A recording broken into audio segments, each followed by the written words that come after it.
Oi, Carla, boa noite.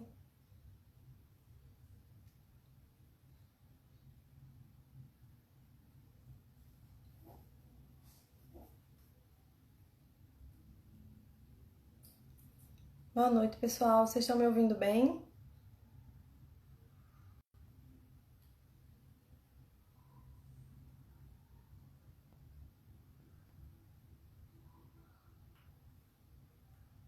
Então vamos lá. Hoje, né, vamos fazer uma live. Eu convidei o professor Júnior Cadima, ele já está aqui online com a gente para falar um pouco sobre psicomotricidade, música e educação infantil, certo? Deixa eu tentar mandar aqui a solicitação para dividir aqui a tela com ele.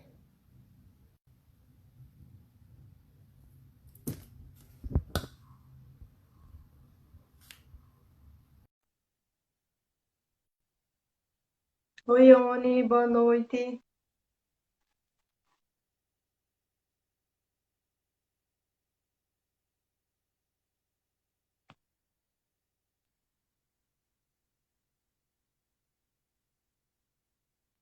Deixa o professor Júnior Cadima entrar.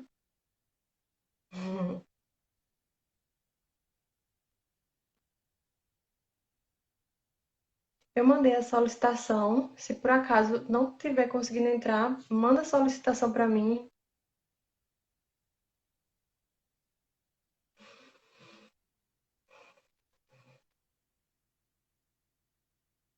Agora foi.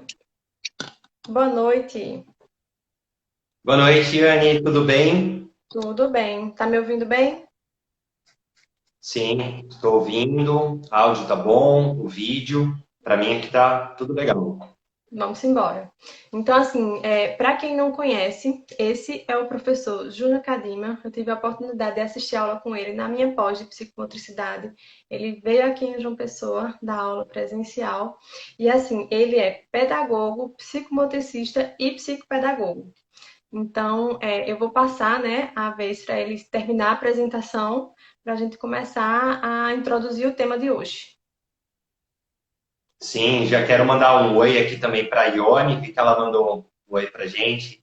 Ione, tudo bem?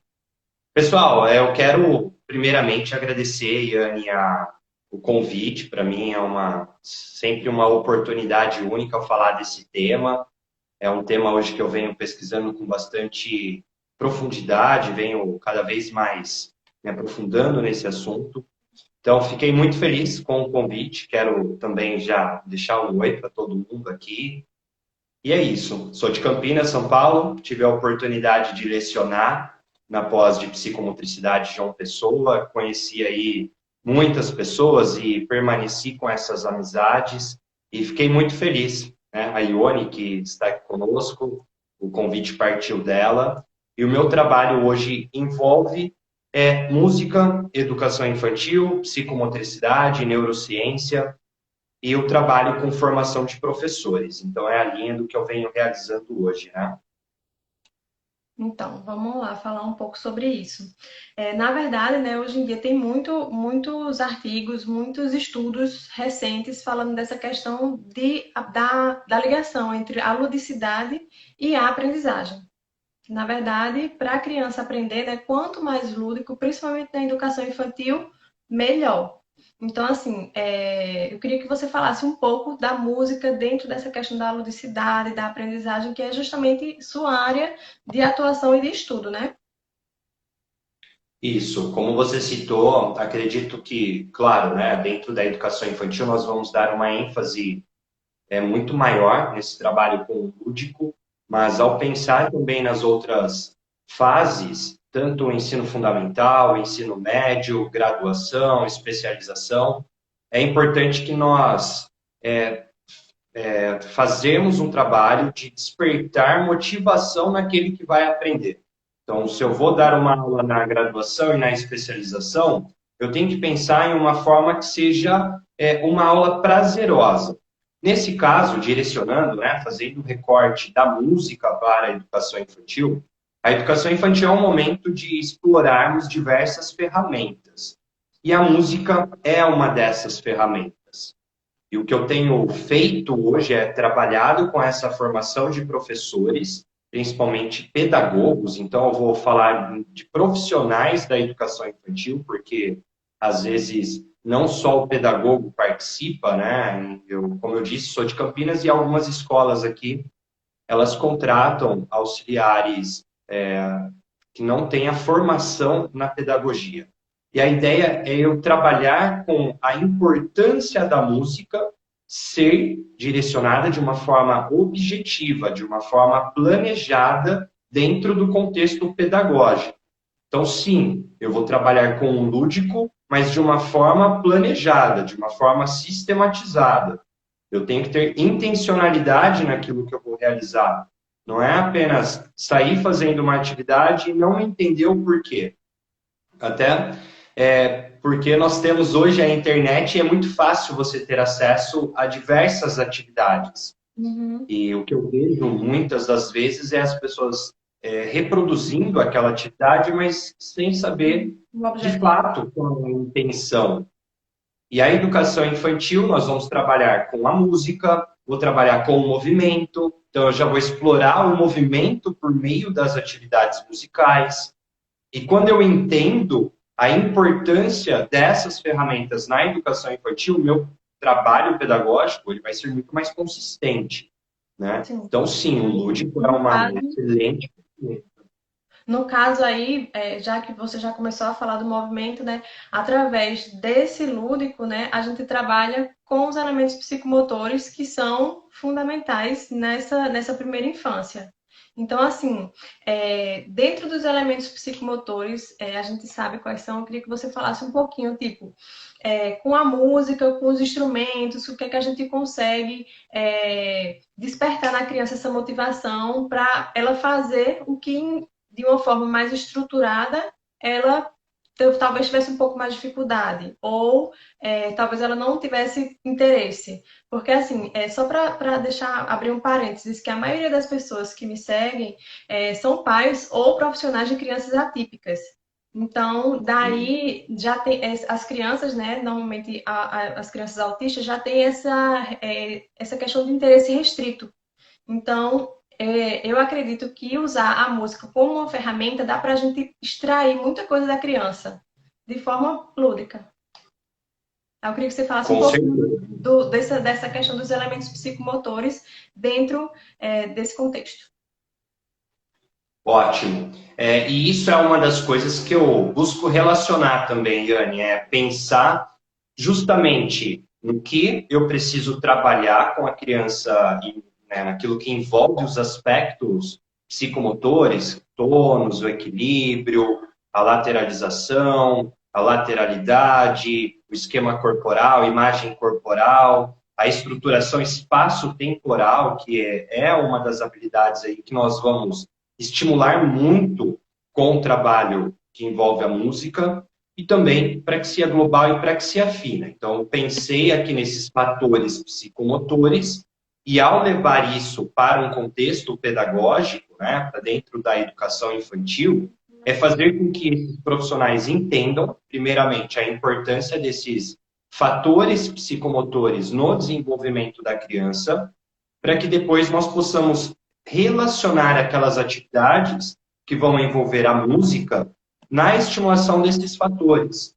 E muitos desses profissionais, eles já realizam práticas, já têm um repertório bastante aguçado. O que nós vamos fazer é dar nome a essas atividades, é dar um sentido para aquilo que é realizado. E ao explorar essas atividades na educação infantil, a principal proposta é explorar o corpo, o movimento corporal. E eu sempre me aproprio de uma fala da Fátima Alves, né, da grande professora estudiosa de psicomotricidade, Fátima Alves, que é importante a criança ela vivenciar algo para que ela possa assimilar e se apropriar. Então, antes dessa apropriação, que é o objetivo final, primeiro eu vou experimentar. E aí eu vou fazer um movimento corporal que talvez seja da música, mas ainda eu não trouxe a música. Pessoal, vamos brincar aqui hoje, ó, com esse movimento. Vem cá, eu quero ver quem consegue fazer. E aí eu realizo um movimento. E esse movimento, posteriormente, ele vai estar inserido na brincadeira musical. Mas eu já realizei essa vivência antes. E essa criança ela vai passar pela vivência, ela assimilou o movimento e depois ela se apropria, né, de uma forma muito mais significativa quando eu trago a brincadeira musical. Então, as brincadeiras tradicionais da infância, elas vão nos oferecer aí ótimas ferramentas para essa estimulação. Então, pensar na ludicidade como uma ferramenta de estimulação psicomotora me faz partir para o universo que vai envolver a música. Então, antes de chegar só para pensar na questão do meu resultado final, que é a utilização da música, eu sei que para estimular os fatores psicomotores na infância, eu tenho diversas formas. Uma dessas formas é a ação do brincar, é a ação do lúdico, que é o que vai despertar prazer e motivação nessa criança. Aí, opa, eu entendo isso, eu linko com aquilo que é a música, né? Que a música tem a nos oferecer. Trabalho com o corpo, vou trabalhar com instrumentos musicais de fácil acesso, chocalhos, que aí eu mesmo posso produzir, né? Eu, profissional da educação infantil. Posso trabalhar com tambores, também que eu posso produzir ali com latas de leite e aquelas bexigas maiores, né? Estou trazendo alguns exemplos que são fáceis de serem produzidos, mas tem muitas escolas que têm acesso a esses instrumentos. Então, respondendo, né, porque eu falei bastante aqui, o lúdico ele vai servir de base para que eu possa trazer essas atividades com música e despertar esse prazer e essa motivação na criança. Aí uma pergunta que me mandaram aqui, perguntando assim, se só usar música, cantar, é como se fosse uma terapia. Eu entendi assim, se a música, a pessoa cantar a música dentro de qualquer pessoa, né? Ou terapeuta, ou os pais, serviria como uma terapia. Eu entendi como um estímulo. Sim, isso será que realizado dentro de um contexto clínico? Porque é importante pensar que falar de música como terapia envolve diversas estratégias e conceitos que vão ser da musicoterapia. Uhum. Talvez você esteja, né? Eu sou psicomotricista, sou psicopedagogo e eu utilizo da minha formação na música dentro dos meus atendimentos. Isso não é musicoterapia. É importante frisar isso. Eu utilizo da música como uma ferramenta dentro do meu atendimento. Nesse caso, se você, dentro da sua terapia, está utilizando uma ação do cantar dentro dessa prática, eu vejo como uma estratégia dentro da sua atuação. Ah, eu sou um fonoaudiólogo e eu vou utilizar uma música aqui hoje com a minha criança, porque eu sei que ela gosta de cantar, não é especificamente a musicoterapia, mas você está utilizando um recurso musical, que é o cantar, dentro da sua terapia. Tá? Então, estou respondendo dentro da minha experiência e aquilo que eu vejo e compartilho com os meus amigos profissionais da musicoterapia. Eu não iria nomear como uma terapia, só o cantar, mas sim um recurso, tá? Uhum. Se a E pessoa quiser comentar alguma coisa também, né? E outra coisa também, as crianças que fazem aula de música com algum instrumento. Aí, essa ferramenta do instrumento também entraria nessa parte da aprendizagem? Eu acredito Sim, com assim, certeza. porque eles vão trabalhar também vários elementos, mesmo que eles não, mesmo que os professores de música não tenham a formação em psicomotricidade, eles vão estar trabalhando alguns dos elementos psicomotores. Que tem alguns Com professores de certeza. música que estão assistindo aqui a live. Ah, legal.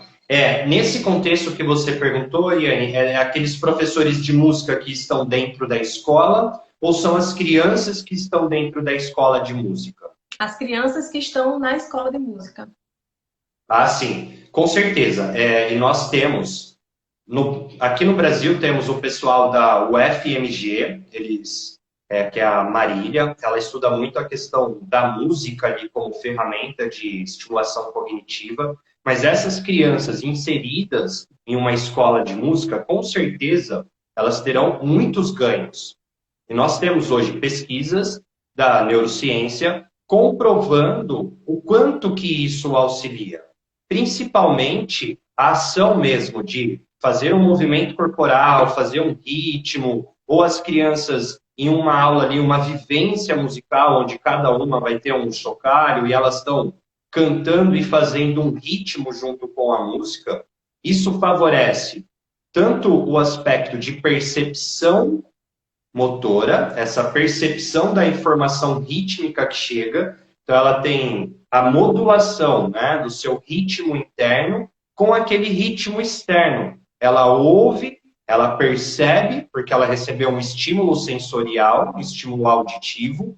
Esse estímulo ele é compensado, né, vamos dizer, ele vai ser integrado com outros conhecimentos, que vai ser ali a percepção interna dessa criança, e essa integração também vai ter relação com outras áreas do cérebro. Então, vai favorecer a linguagem, vai favorecer a atenção, memória, percepção, sensação, vai favorecer a parte de dissociação de movimentos. Então, essa criança ela vai ter muitos ganhos. Por isso que seria muito importante, né, os profissionais da música também entenderem um pouco da questão daquilo que envolve a psicomotricidade. Porque na atividade musical, a todo momento você trabalha com o corpo. A criança ela aprende a tocar um piano, né, um instrumento específico. Ela vai utilizar muito ali da praxia fina. Ela vai trabalhar muito com a questão da habilidade, da destreza. E aí eu entendendo que talvez eu possa realizar atividades que não serão no piano, mas que irão favorecer esse aprendizado, eu já tenho uma didática diferente. Né? A criança, no meu caso, eu trabalhei bastante tempo ensinando bateria. E quando eu linkei aquele conhecimento da bateria, do aprendizado da bateria com a psicomotricidade, eu tinha uma forma diferenciada de ensinar.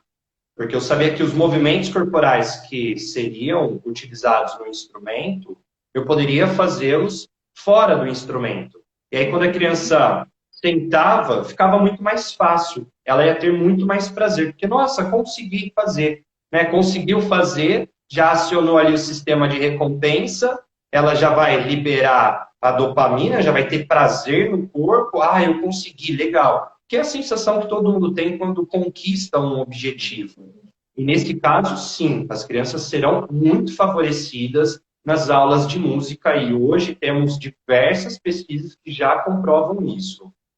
Isso, e só levando essa parte dessas habilidades que são adquiridas, né, nas aulas de música, tipo coordenação bilateral, essa questão de ritmo, motricidade fina. Levando isso um pouco para a educação infantil, isso vai estar diretamente relacionado com alfabetização, com a escrita da criança. E como você trabalha muito essa questão de ritmo, eu queria que você falasse um pouco disso, tipo, o ritmo, a criança trabalhar o ritmo de uma forma global, o que é que isso vai trazer para ela de benefício, de ganhos na alfabetização, vamos dizer assim, na fase de alfabetização, pré-alfabetização, porque tá tudo, não tem como separar, né? Tá tudo conectado. Aí a gente tem que sair ligando os pontos para poder explicar, porque às vezes eu digo, olha, a criança não tem freio inibitório, tem que trabalhar batatinha frita 1, 2, 3 para ela escrever. Aí as pessoas não entendem a ligação da batatinha frita 1, 2, 3 com a escrita, que é a mesma coisa do ritmo, dessa coordenação bilateral. Aí eu queria que você levasse essas habilidades para a educação infantil. Quais são os ganhos que a criança tem? Sim, e aí até linkando com isso que você falou, uma das falas assim dessas profissionais com as quais eu tenho trabalhado a formação é justamente essa. Ah, mas os responsáveis eles não entendem o quanto que o trabalho lúdico na educação infantil é importante, o quanto nós trabalharmos um cantar e um movimento corporal aqui vai favorecer em ganhos posteriores. Então, como nós estamos falando aqui, né, da educação infantil, ela é a base para tudo que vai acontecer depois. Se eu não tenho um trabalho sistematizado, um trabalho planejado, um trabalho significativo na educação infantil, lá na frente, essa criança ela poderá apresentar dificuldades de aprendizagem, que não vão ser dificuldades relacionadas a uma questão biológica, e sim dificuldades por não ter tido um estímulo adequado na educação infantil. E sempre nas minhas aulas, se tiver alguém aqui, acabei de ver a Nalva. Oi, Nalva. Nalva é uma das professoras de uma das escolas que eu já dei formação. Eu sempre cito um estudo de 2013, onde os autores eles buscaram entender o quanto que a batida de palmas no tempo, né? Eles trouxeram a batida de palmas, mas é você pensar numa sincronização rítmica. É você fazer um movimento harmonioso, um movimento rítmico. Um movimento onde eu tenho uma batida, um espaço de tempo, outra batida, um espaço de tempo. O quanto que essas batidas realizadas numa mesma batida, sem variação, estariam relacionadas ao desenvolvimento de habilidades perceptivas, linguísticas e cognitivas. E o estudo ele é bastante denso, né? Depois eu até posso colocar um print dele, que eu acredito ser bastante legal as pessoas terem acesso. Ele vai falar que quando eu penso em ritmo, esse ritmo está associado ao processo de desenvolvimento da alfabetização, porque o ritmo é uma das habilidades preditoras da leitura e escrita. Eu estou aqui falando com você, eu tenho uma sequência de pensamento acontecendo, eu tenho um planejamento e eu tenho uma execução. Eu tenho um ritmo acontecendo. Então, eu tenho tanto um ritmo na minha fala, quanto um ritmo de comunicação dos meus pensamentos com as minhas ações corporais. E ao trabalhar isso com a criança, a batida de palmas, as brincadeiras, como você disse. Mas eu tenho que trabalhar uma brincadeira para que a criança entenda depois, né? Transferir aquilo que eu trabalhei em uma atividade para a situação da leitura escrita. E o ritmo é uma dessas habilidades que nós vamos explorar por meio das brincadeiras musicais. E lá na frente, quando né, a criança já estiver ali no processo de alfabetização, porque também tem um período de amadurecimento do cérebro e aquisição das habilidades para que ela seja capaz de executar essa função. E isso vai ser trabalhado lá atrás. Porque senão eu começo, sempre gosto de usar esse exemplo, eu começo a construir um prédio cheio de lacunas ali, nos muros. E essas lacunas foram estímulos que talvez não foram trabalhados de uma maneira adequada lá atrás.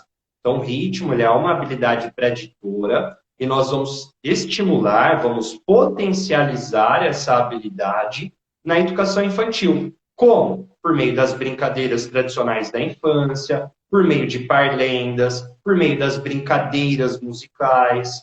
Tudo isso vai favorecer, né? Pensar naquilo que envolve a habilidade que eu quero conquistar. A criança ela tem um potencial de desenvolvimento, mas vai depender desse meio favorecer ou não o desenvolvimento dessa habilidade. Então, a forma como a gente pode estimular é dessa maneira, né, que eu trouxe aqui.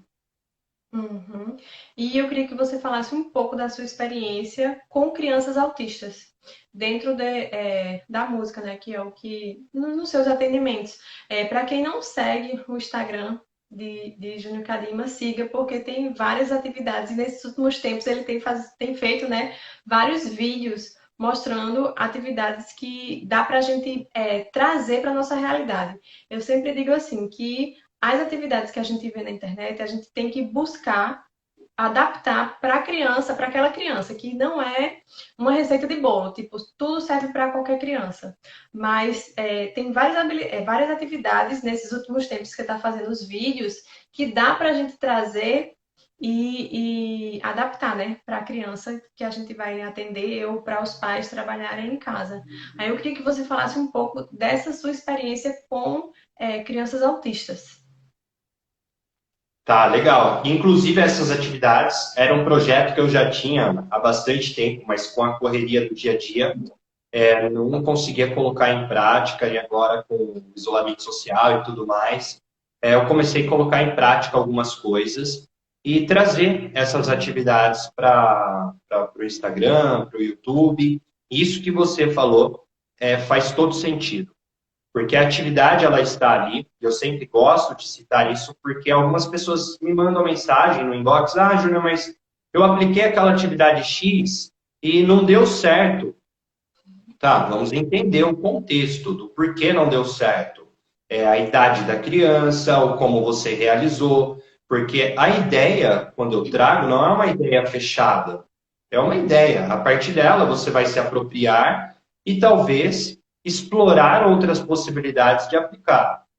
E na minha experiência com as crianças, eu tenho trabalhado muito. Atualmente, não tenho feito os atendimentos de forma remota, até porque são crianças que eu tenho um contato corporal muito grande e, por preferência dos pais, não estamos fazendo, nem tem sido mais uma orientação. Mas nos últimos tempos, né, no ano passado para o início deste ano, eu estava trabalhando com algumas crianças na faixa etária de 4, 5, então autistas não verbais, autistas já num grau severo, e trabalhado muito com tambores, né? Como eu tenho a possibilidade de, no meu setting de terapia, eu ter esses tambores, uma das coisas que eu sempre realizo, Yane, é buscar entender o que vai chamar a atenção daquela criança. Porque aí eu vou entrando no universo dela. E a partir do momento que eu consigo adentrar a este universo, eu vou explorando outras possibilidades. E é engraçado que, em muitos casos, o que funciona para uma criança não funciona para outra. Isso eu vivencio na prática. Né? Às vezes, desenvolvo uma atividade que dá super certo com uma criança. Nossa, legal, planejei, eu vou aplicar agora essa mesma ideia, porque os objetivos são parecidos, eu consigo levar essa atividade para outra criança. E ao levar essa atividade, não dá certo. E agora, né? Preciso, depois, né, pós-atendimento, entender o porquê não deu certo. Mas dentro do atendimento eu já mudo a atividade para que não ocorra ali um estado, talvez, disruptivo, né? Tire essa criança do eixo para que eu consiga trabalhar. Mas uma das coisas que eu tenho tido bastante resultado é o trabalho com os tambores dentro, até por causa da vibração e da comunicação. Vou lá, bato uma vez, a criança bate, aí eu canto uma música fazendo um ritmo e dou aquele tempo para que ela também traga ali a sua comunicação, e a partir dessa comunicação eu vou novamente entrando ali no universo dela e entendendo. Dessas atividades que eu tenho postado, algumas delas eu posto com um público específico. Então, com os alunos com síndrome de Down, por exemplo. Eu trabalho muito com a questão das cores, associar os movimentos corporais às cores que eu coloco. Então, eu codifico aquela cor, para que o aluno possa decodificar. É uma das estratégias também, né? Até para trabalhar tanto a questão de sequência, de ritmo, associação, percepção.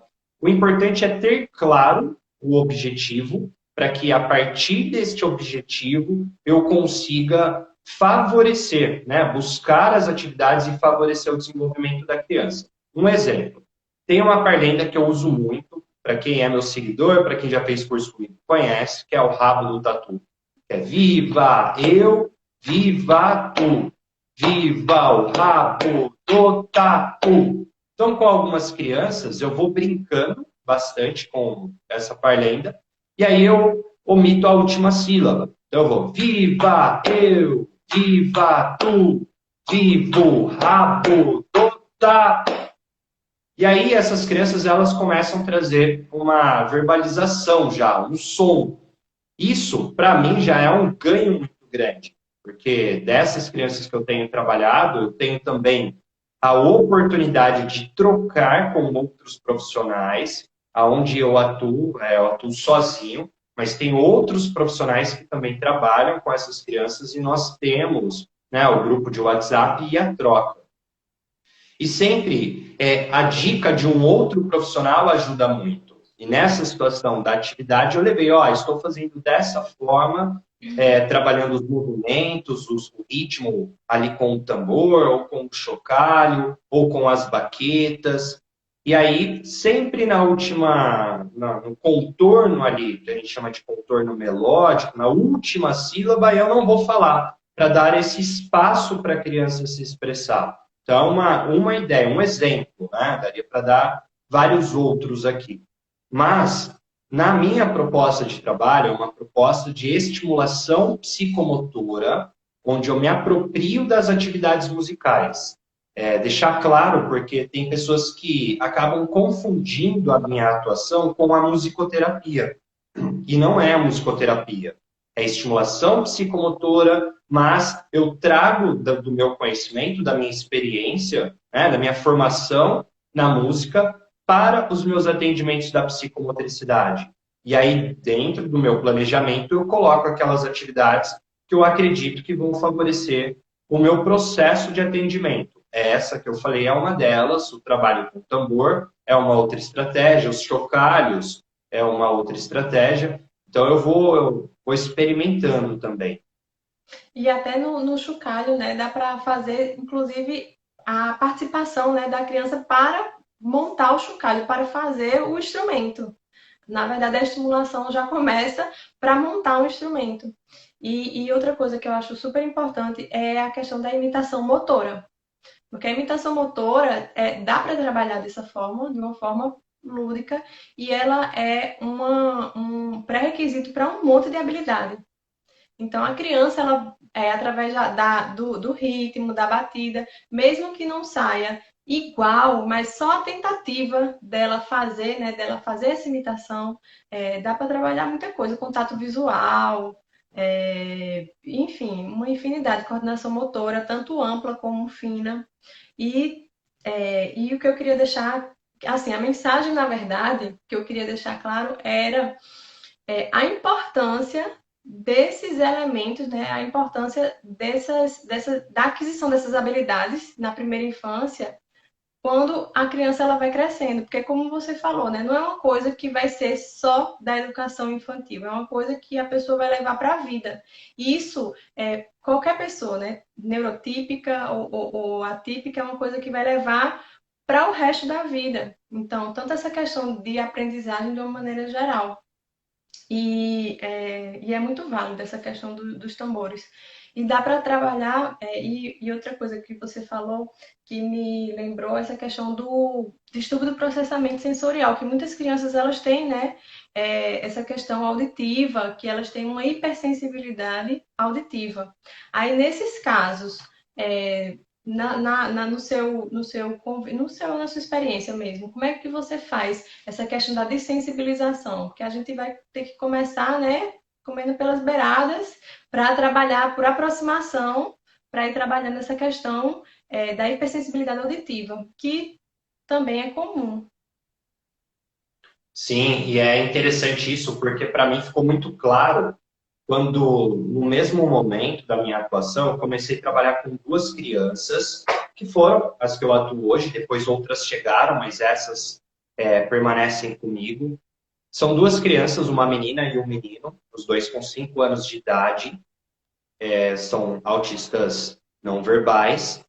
E a menina, ela tem ali uma percepção mais aguçada de trabalho, né? Essa questão da imitação que você falou, eu tenho uma resposta muito mais significativa com ela quando eu vou para um tambor. E aí, quando eu comecei a explorar alguns instrumentos ali desses tambores, porque eu tenho som mais grave, eu tenho som mais agudo, e aí eu vou explorando isso.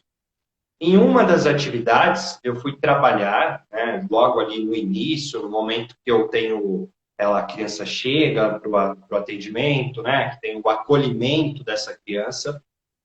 Nos primeiros atendimentos do menino, eu ainda não tinha trabalhado com o tambor e nem nenhum instrumento musical, né? Era mais a questão ali de brinquedos, e aí tinha um tambor, mas ele ainda não tinha chegado perto. A psicóloga já tinha me trazido essa informação da sensibilidade que ele tinha, e ele realmente não gostava, porque quando eu começava a fazer alguma atividade com ele ali no tambor, ele já levava as mãos aos ouvidos, né? Então, beleza, já parava. E aos poucos, o que eu ia fazendo? Um dia ele chegava, o tambor já estava num local da sala que não estava no atendimento passado. Então eu trocava o lugar desse tambor e aos poucos eu ia chegando, ia tocando ali. Mas nas primeiras vezes ele sempre demonstrou essa hipersensibilidade. Ele não gostava. Então, e eu deixava alguns instrumentos pela sala, né? Eu tenho uma sala que ela não tem nada. São duas salas, uma delas não tem nada, que é justamente para não ter estímulo, eu vou entrando com os estímulos que eu quero trabalhar. E aí, para essa experimentação, eu deixava algumas coisas no meio da sala para que ele pudesse explorar. E eu deixei um outro tambor, que é menor, um dia, né? Tem os tambores maiores e os tambores menores. Eu deixei esse menor. E ele foi nesse menor. Não sei se ele associou tamanho ou alguma coisa, mas ele foi e começou a explorar nesse menor. Para mim, né, já tive ali um passo dado com ele, porque também a partir daquela troca com os outros profissionais e com os objetivos que cada um tem, nós vamos explorando. E talvez uma atividade que eu tenha planejado para aquele dia não funciona. Várias vezes acontece isso. Planeja a atividade, chega na hora, não está certo. E aí você troca. E nesse dia, vou deixar esse tambor aqui, vamos ver, né? Porque até então não tinha feito isso. E aí ele foi e chegou. E dali para o tambor maior, ele teve um acesso, porque ele viu que ele teve, né? Foi lá, tocou, não teve nenhum perigo para ele ali, aquele som. E eu, outro dia, eu deixei o tambor menor perto do maior. E ele sozinho foi explorar. Eu já não dei nenhum gatilho, né? Eu deixei que a exploração acontecesse por si só. Então, sim, eu tive essa experiência da questão dessa sensibilidade, não só auditiva, mas como alguns outros materiais, como geleca, massinha, bexiga. Também tive já experiência das crianças não gostarem, principalmente da geleca, que vai, né, um vai lá e já coloca a mão e já mexe, o outro vai e fica 2, 3 sessões até colocar a mão lá dentro. E aí nós vamos aprendendo, né, Iane? Porque uma coisa é o estudo, ele é super importante para que a gente possa entender esses processos e planejar o atendimento, porque o planejamento ele é essencial. Pode ser que não saia da maneira como você planejou, mas esse planejamento ele vai te orientar. E aí, conhecendo isso e com a experiência, que é de grande importância, nós vamos buscando novas estratégias.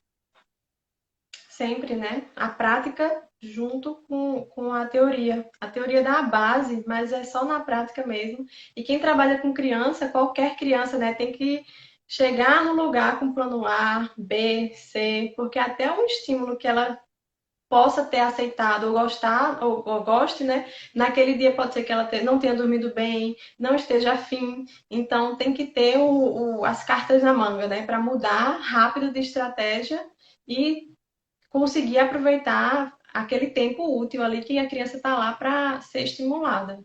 É super, super importante essa questão de planejar, né? Até aqui, ó, Nalva falou também que planejar faz toda a diferença. Flexibilidade, né? Em nossos planejamentos faz toda a diferença. E faz mesmo. Então, assim, hoje, né, você está dando também cursos online. Me conta aí para o pessoal aí como é que tá essas questões de cursos. Eu sei que já tem um cronograma, né, de cursos que ainda vão acontecer. Aí quem tiver interesse, como é que faz? Fala aí um pouco do que está acontecendo agora, dos seus cursos que estão vindo. Sim, eu estou com um curso o nome é Psicomotricidade e Música na Educação Infantil, que a proposta é justamente essa. conversar sobre a psicomotricidade e conversar sobre a música e relacionar essas áreas para a educação infantil. Muitas pessoas me procuram, mas o curso ele serve para eu, né, eu trabalho com a educação especial. Não é um curso onde eu vou falar especificamente de transtornos, de deficiência. Eu vou falar dessas áreas do conhecimento como ferramentas para a estimulação, do desenvolvimento e aprendizagem da criança. Mas é sempre possível você adaptar aquele conhecimento para a sua prática. Então, eu estou com esse curso hoje, inclusive uma turma que vai acontecer agora no final de semana, nos dias 15 e 16. E eu trouxe aqui uma promoção para as pessoas que estão aqui conosco na live, para as pessoas que seguem a Iane. O curso ele está a 197, mas para quem está aqui na nossa live, eu vou dar 50% de desconto. Então, não vai pagar 197, mas são só as pessoas que estão aqui, tá? Não é para sair, pessoal, fala que você... Não, é as pessoas que estão aqui, não vale, estão comprometidas, né, com a live, que estão aqui conosco. Então, com certeza, é uma forma de retribuir a atenção delas aqui conosco. Então, quem quiser, por favor, entrar em contato. Eu vou falar o número aqui devagar, para que vocês possam anotar. É 19, é o DDD, 99292 5174. Fala de Vou novo. repetir. O DDD é 19 99292 5174. Você vai falar com a Mariana, ela que está na organização do curso. Então, é uma forma também de auxiliar as pessoas a terem... Eu digitei aqui o número, olha aí se está certo. Isso, está certo. Pronto. É isso aí mesmo. Olhar. Ótimo. A Mariana, quem é que está na organização do curso, é só falar para ela, eu vi a live do Júnior com a Iane, lá no Alegramente, e ele falou de um desconto. Então, para quem está aqui conosco, 50% de desconto. O curso é sábado e domingo, das 8h30 às 12h30. Então, nós temos aí o período da manhã. O curso ele acontecia, na verdade, num formato do dia inteiro. E aí muitas pessoas pediram, mas eu não consigo participar o dia inteiro. Então, esse próximo curso, ele será em 2 dias. Terá certificado de participação, material de apoio do curso, uma apostila que eu forneço, os slides da aula e os áudios das músicas que eu vou trabalhar também, né, ali no nosso curso. Então, a pessoa vai ter acesso a esses materiais. E tem sido muito legal, porque é parte da experiência que eu venho vivenciando também com os professores dentro da escola. Sabendo que a escola é a base, né, a base da construção de tudo que a criança vai desenvolver lá na frente. Trabalhar com esses professores de uma forma sistematizada e planejada e auxiliar na construção dessas novas habilidades, porque muitos desses profissionais eles já têm essa prática, já têm o repertório, como eu falei lá no início.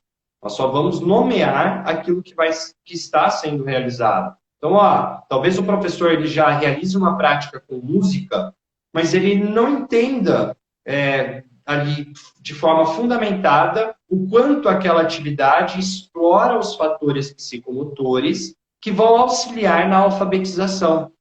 E é isso até mesmo saibam para falar para as famílias, né? Para que os pais entendam o porquê dos professores estar fazendo aquilo, que às vezes eles não sabem. Meu filho está aqui para aprender a ler, a escrever e fica só aqui brincando. É super importante ter essa base para poder falar para a família o porquê daquilo. Com certeza, e é uma das coisas, né? Porque aí esse profissional, ele tem a fundamentação, mas pai, mãe, né, avô, avó, quem cuida da criança? Vem cá, deixa eu te mostrar o porquê nós estamos fazendo isso. Né? Claro que não vai explicar de uma forma tão técnica, mas vai mostrar a importância daquilo para as aprendizagens posteriores da criança. e entender que aquele momento, aquela exploração, né, o próprio Vitor da Fonseca vai trazer que o movimento vai favorecer a exploração, a percepção, as novas descobertas, e tudo isso, né, o movimento dentro de um meio externo, e essa criança interagindo por meio do corpo dela, é o que vai proporcionar novas aprendizagens. Então, unir todas essas atividades lúdicas. Eu tenho também, é importante falar aqui do brincar livre. Eu estou falando bastante do planejamento e tudo mais. O brincar livre ele também é importante. Só que quando eu sistematizo o meu planejamento, né, a minha atividade, melhor, e tenho um olhar claro da onde eu quero chegar com essa criança, com o meu grupo, talvez um brincar livre eu tenha um objetivo, que é o brincar livre, que é deixar essa criança externalizar ali as suas emoções, os seus sentimentos, as suas sensações. Isso é importante também, é para uma questão de afetividade. Teve uma pergunta que passou falando que a criança tem muita resistência a tudo que é novo. Aí perguntou se isso era hipersensibilidade. Quem vai fazer esse tipo de avaliação, né? Se é hipersensibilidade ou não, quem faz esse perfil sensorial da criança é a terapeuta ocupacional. Então, ela que vai saber o que é que a criança é hipersensível ou que eles falam, né? Hiperresponsivo ou hiporresponsivo. Então, a terapeuta ocupacional que faz esse tipo de avaliação, e isso aí também pode ser essa questão de flexibilidade cognitiva. Se a criança tem resistência a tudo que é novo, pode ser uma questão de rigidez também comportamental. Só para dar um parênteses nessa pergunta que passou direto. Então, perguntando se o seu curso fica gravado ou para assistir em outro momento ou é somente ao vivo. É um curso ao vivo, ele não fica gravado, ele vai acontecer só nos 2 dias, e aí ele não fica gravado. Certo. Não fica. Já estamos, né, concluindo, estamos aqui chegando no final. Eu sempre gosto de encerrar um pouquinho antes para não ter perigo da live não ficar salva. Essa live ela vai ficar salva no IGTV. E eu queria agradecer, né, a todo mundo que participou. Várias pessoas aqui interagiram. Agradecer o professor Júnior, né, por se dispor a aceitar o convite, né, se dispor a estar aqui falando um pouquinho com a gente. E é isso. Agradecer a todo mundo e passar a palavra a você. Se você tiver alguma consideração final e se despedir do pessoal. Passa bem rápido, né, Yane? Parece que foi agora há pouco que começou a passar rápido.